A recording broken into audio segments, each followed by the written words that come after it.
His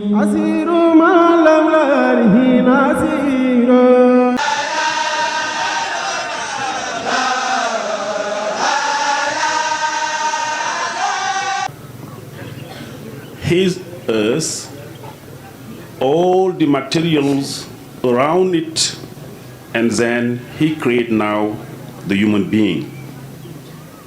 That's why in the Holy Quran he used to say, هو الذي خلق السماوات والأرض وما بينهما في 6 أيام ثم استوى العرش فاسأل به خبيرا. And then the Almighty creating his sky, his earth, the human being, for what? وَمَا خَلَقْتُ الْجِنَّ وَالْإِنسَ إِلَّا لِيَعْبُدُونَ. He didn't create his earth, he didn't create the sky, the human being, for nothing. He created it in order now human being worship him. That is now the interest, the importance of the second questions. What are we doing here?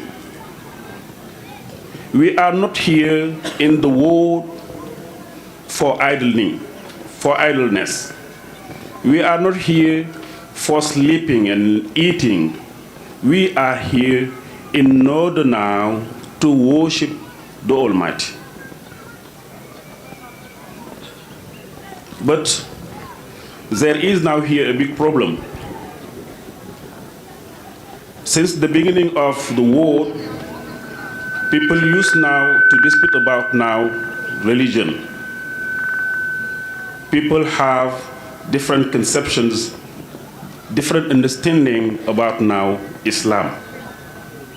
What is to worship God? Many of us think that now worshiping God means saying our 5 prayers, going to Mecca, giving the alms, I mean the zakat, and so forth and so forth. Yes, these practices are among now worshiping God. But they want to be good, they want to be accepted by the Almighty if the person who perform all this religious practice doesn't know God. It is of a paramount importance for any human being, first of all, before praying, before giving alms, before going to pilgrimage, before giving the zakat, to know the Almighty.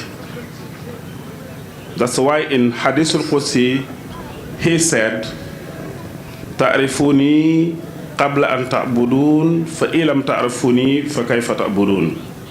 You must know me first before trying to worship me. If you don't know me, you'll not be able now to worship me as I wanted, as I directed. So,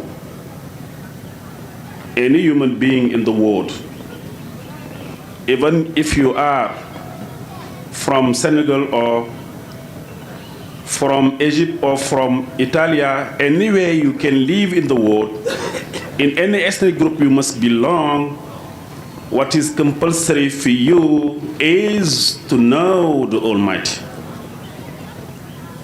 And then the Prophet alayhi salatu salam, peace upon him, said, Man arafa nafsuhu faqad arafa rabbuhu. He whosoever knows himself knows the Almighty. How now to know yourself? This is the big question.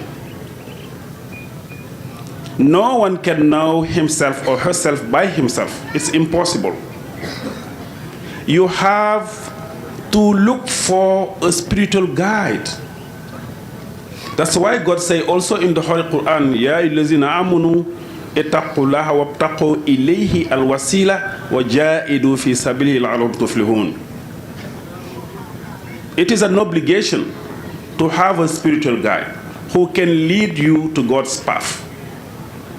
It's not a kind of now saying, oh, My spiritual guide is named Mbake, my spiritual guide is named C, my spiritual guide is named so forth and so forth. It's not that. The question, the interest of having a spiritual guide is he will be able now to lead you in God's path. If not, he is not a spiritual guide, but it's just now a friend. That is the problem of Islam of Senegal. So, Cheikh Ahmad Bamba Khadim Rasul says, فَمَنْ لَمْ يَتَغَضَبْ ذَمَلَ عَلَى يَدِ الشَّيْخِ فَلْيَلْهَا مِحَنَا لِأَنَّ مَنْ خَسَرَ الشَّيْخُ بُرْشِدًا فَشَيْخُهُ شَيْطَانًا حَيْثُ حَسَدًا. He joined now God's verse in the Holy Quran. We have to get a spiritual guide. And then, from now on then, after Sheikh Ahmad Bamba Khadim Rasul's departure, he trained many sheikhs. But the only sheikh nowadays, everybody can say he is now continuing Sheikh al-Qadim's practice is Sheikh Musa Cissé radiyallahu ta'ala anhu. Sheikh Musa Cissé, son of Mam Mor Khoreje Cissé, was one of Sheikh al-Qadim's sheikh. And Sheikh Musa Cissé told to human being, come and now sign a pact of allegiance with me. For what? In order I give you the kalima la ilaha illallah. You know, any practice in Islam, its result is to polish our heart. That's why, even for the hereafter, God say, يَوْمُ لَا يَنْفُ الْمَالُ وَالْبَنُونَ إِلَّا مَنْ أَبْطَلَ بِقَلْبِ السَّلِيمِ. That day, if you don't have a purified heart, you will go to hell. But if you have a purified heart, you will enter my paradise.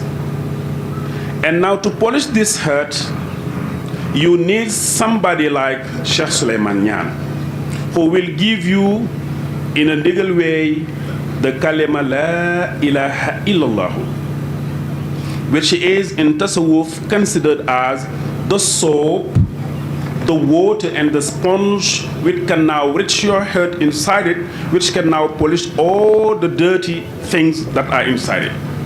I mean idleness, I mean angriness, I mean hurtedness, and so forth and so forth.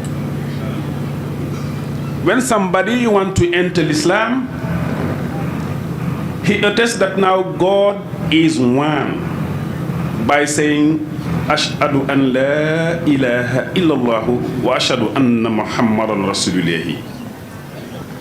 And the angel used to say, wa ma sha'idna illa bima alimna. We will never now attest what we don't know before. So, knowing God is the first path that any Muslim, a woman one or a man one must do.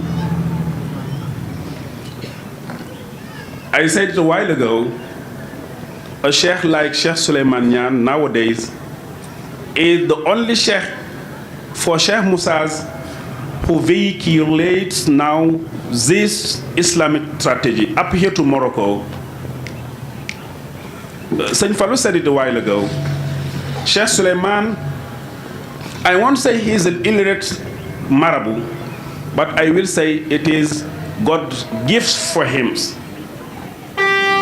He didn't learn Arabic, he didn't learn French, but Sheikh Suleiman followed a man trained by Sheikh Ahmad Bamba Khadim Rasul called Sheikh Musa Cissé. And this man told him, Suleiman, when we will go now to Mboudaye Serrere, you will say them, you are a prophet.